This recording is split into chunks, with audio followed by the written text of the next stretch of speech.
आज की class start करते हैं हम। आज का जो टॉपिक है हमारा टाइप्स ऑफ वेरिएबल्स इन जावा।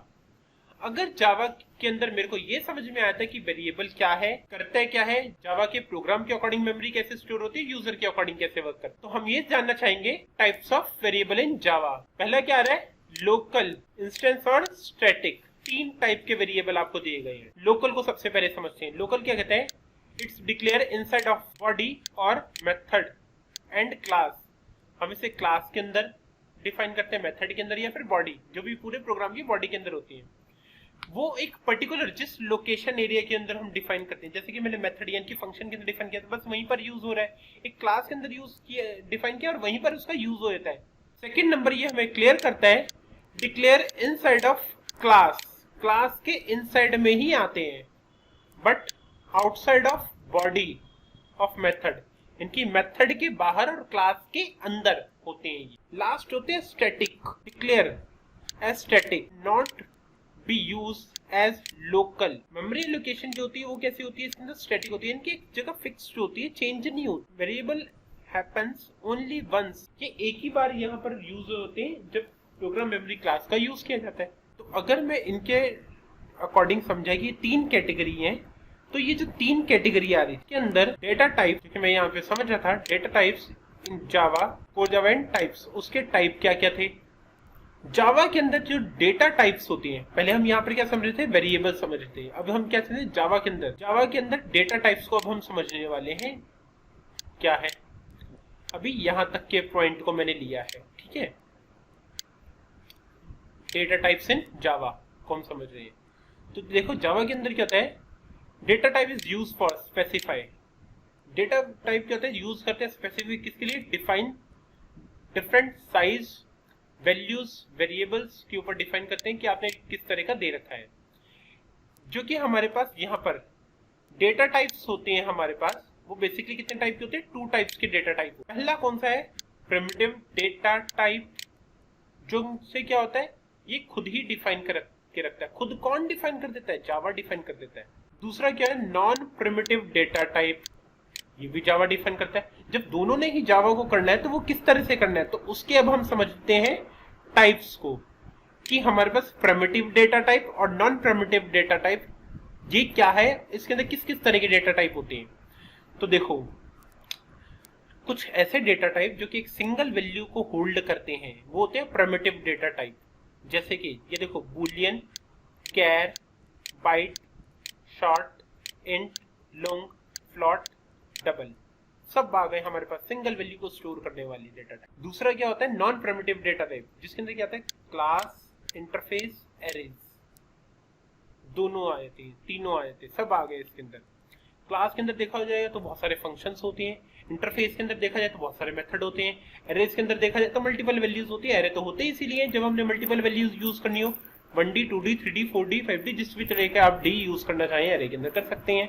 तो मल्टीपल वैल्यू को स्टोर कराने के लिए हम क्या करते हैं, नॉन प्रिमिटिव डेटा टाइप का यूज करते हैं। पहले हम प्रिमिटिव को समझेंगे, फिर हम नॉन प्रिमिटिव डेटा टाइप को समझेंगे।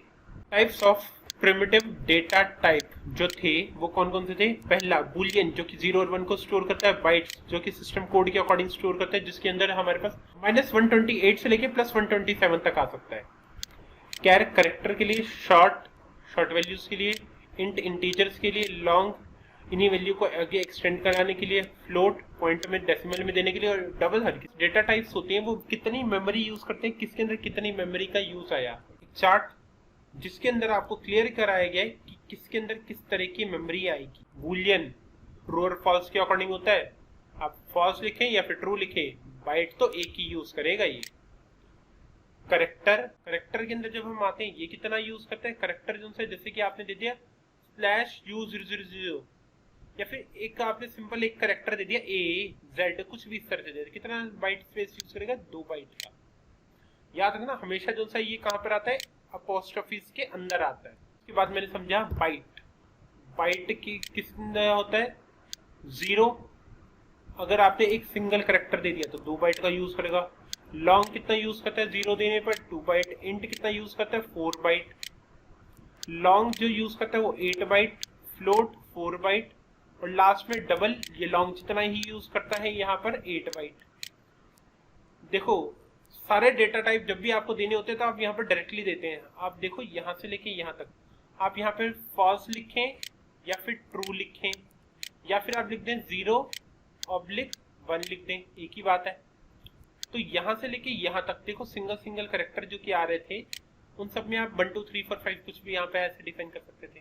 बट यहाँ पर क्या है, अगर आपने कुछ भी इतने से डेटा टाइप में अंदर वैल्यू डिफाइन करनी है तो देखो लॉन्ग के लिए L लिखना पड़ता है, फ्लोट के लिए F लिखना पड़ता है, डबल के लिए D लिखना होता है। इस मेजर पॉइंट को जरूर याद रखिएगा, भूलना नहीं है इस पॉइंट को।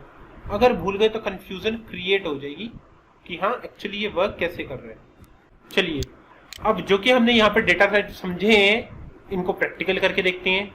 आते हैं विजुअल स्टूडियो कोड एडिटर के अंदर। तो देखिए मैं यहाँ पर फाइल का नाम देता हूँ cj3 variable.java, ठीक है, एंटर कर दो आप। ये फाइल आ गई यहाँ पर। अगर कोड आपके प्री एग्जीक्यूट प्रॉपरली हो रहे हैं तो ये अपने आप ही लिखा हुआ यहाँ पर आ जाएगा कोड।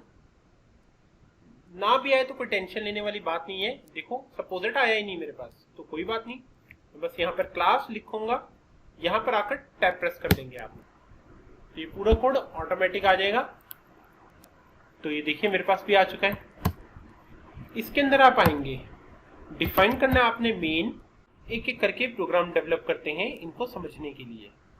देखो वेरिएबल अगर आपने लेना है, सपोज इट आपने लिया यहाँ पर int x, y, 2 ले लिया आपने वेरिएबल, x = 10 y = 20।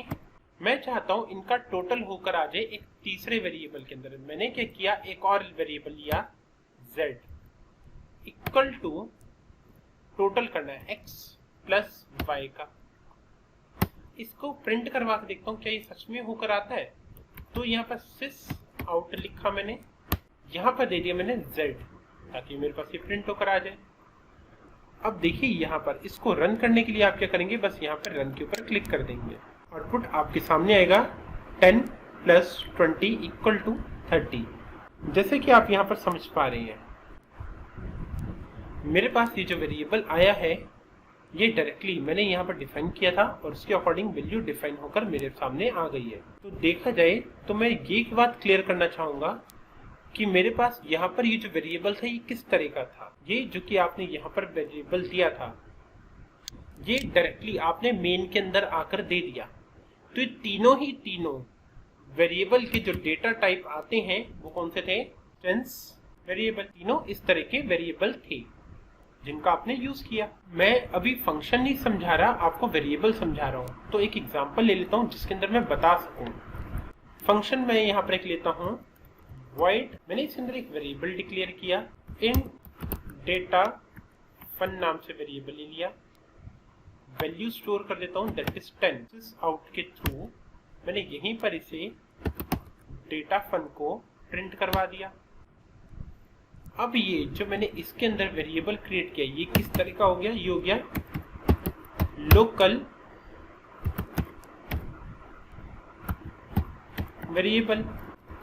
अब बारी आती कॉलिंग की। तो इस फंक्शन को कॉल कैसे करना है, आप यहाँ पर आ जाइए। डेटा, अब ये जो डेटा आ रहा है आपका ये कहाँ से आ रहा है, तो देखो यहाँ पर मेन को ये बात बतानी होगी कि आपका डेटा कहाँ से आया। डेटा जो कि आया है वो आया है इस क्लास में से। अभी टेम्परेरी बेस के ऊपर समझा रहा हूँ, डिटेल में नहीं बता रहा कि हमने क्या किया, इस क्लास का एक ऑब्जेक्ट बना लेंगे।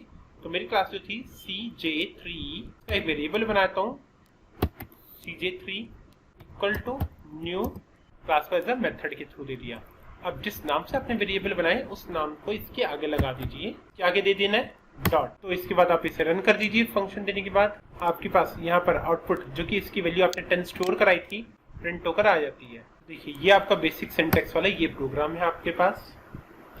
इसके अंदर मैं आया, यहाँ पर मैं एक वेरिएबल डिफाइन कर रहा हूँ इंट, नाम दे दिया मैंने i, वैल्यू दे दी मैंने 100 सेमीकोलन और यहाँ पर एंटर किया। प्रिंट कराते हैं sys out और इसको मैंने क्या किया, प्रिंट करवा दिया किसे, i को।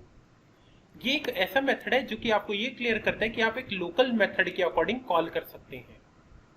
अगर आप इसे रन भी करके देखें तो आउटपुट एकदम परफेक्टली आता है। मैं यहाँ पर आता हूँ, इसी को एक बार मैंने क्या किया, फिर से कॉपी पेस्ट कर दिया। इससे पहले आप दे देंगे स्टैटिक, ठीक है। स्टैटिक देने के बाद यहाँ पर आप दीजिए जो भी आप देना चाहते हैं। तो मैंने दे दिया स्टैटिक इंट और उसको मैं यहाँ पर यूज कर लेता हूँ स्टैटिक इंट को। देखिए मेरे को क्या कह रहा है, आप इसको एज अ फाइनलाइज करके ही यहाँ पर करा सकते हैं, आप ऑन द स्पॉट इसको इस तरह से कन्वर्ट नहीं कर सकते। इसके लिए भी मेरे को एक फंक्शन के थ्रू इसे कॉल करना होता है, जो कि मैं अभी के लिए नहीं करवा रहा आपको। ये आपको बस क्लियर करके रख देता हूँ कि इस जगह पे आपके पास एक एरर आने वाली है। इसकी एक्सप्लेनेशन आपको आगे जैसे जैसे मैं प्रोग्राम्स करता रहूँगा उसके अंदर क्लियर होता रहेगा। ये जो कि मैं यहाँ पर 3 वेरिएबल के डेटा टाइप्स को समझा। अब मैं यहाँ पर आता हूँ नेक्स्ट। डेटा टाइप जो कि मैंने आपको बताया था, यहाँ पर बूलियन, कैर, इंट, बाइट, फ्लोट, ये सब होते हैं हमारे अकॉर्डिंग टू वेरिएबल। सब मैं समझता हूँ यहाँ पे किस तरह से वर्क करना है। तो मैं यहाँ पर आया, class main int x equal to 10, y equal to 20 and z equal to 10 plus 20, ये हमने दे दिया। या फिर 10 प्लस 20 की देने से बेटर है कि 10 जो कि रिप्रेजेंट हो रहा है x के थ्रू वो यहाँ पर दिया, 20 जो कि रिप्रेजेंट हो रहा है y को वो मैंने यहाँ पर दिया। तो देखो हुआ क्या, जब मैं प्रिंट करता हूँ x की वैल्यू जो होती है वो 10 होती है। इसका मतलब जब भी मैं x को यूज करूँ उसकी जगह 10 आएगा। यहाँ पर x यूज करूँ तो x की जगह मेरे पास क्या आएगा 10, y की वैल्यू 20, तो यहाँ पर क्या आ जाएगा मेरे पास 20, 10 प्लस 20 30, मेरे पास यहाँ पर स्टोर हो जाएगा। अब इनको क्या करता हूँ, मैं तीनों को यूज कर लेता हूँ। वैल्यू ऑफ x इज, और मैं चाहता हूँ यहाँ पे प्लस का साइन हो, x की वैल्यू आ जाए मेरे पास। जैसे x की वैल्यू मैंने प्रिंट कराई थी इसी तरह से किए y की वैल्यू प्रिंट करके दे दे। यहाँ पर मुझे y के बारे में बताए और यहाँ पर मैं z को प्रिंट कराता हूँ, या फिर मैं यहाँ पर लिख देता हूँ total of x and y is value of z and that is, z को हम यहाँ पर प्रिंट करवाते हैं। न्यू लाइन देता हूँ तो सारे अलग अलग लाइन के अंदर आएंगे। रन करवाता हूँ तो मेरा परफेक्ट आउटपुट नजर आता है और मुझे पता लगता है कि यहाँ पर XYZ की वैल्यू किस तरह से आ रही है। इंट के बाद अब हम यहाँ पर वर्क करके देखते हैं फ्लोट का। सपोज दैट मेरे पास ये सारी इंट वैल्यू थी और यहाँ पर मैं चाहता हूँ जब ये स्टोर होकर आए तो कहाँ पर हो, फ्लोट के अंदर आए। देखो मैं इंट को डिलीट करके यहाँ पर लिख देता हूँ फ्लोट। इन सारी वैल्यूज को हम फ्लोट में कन्वर्ट करें इसलिए मैंने यहाँ पर लिखा फ्लोट।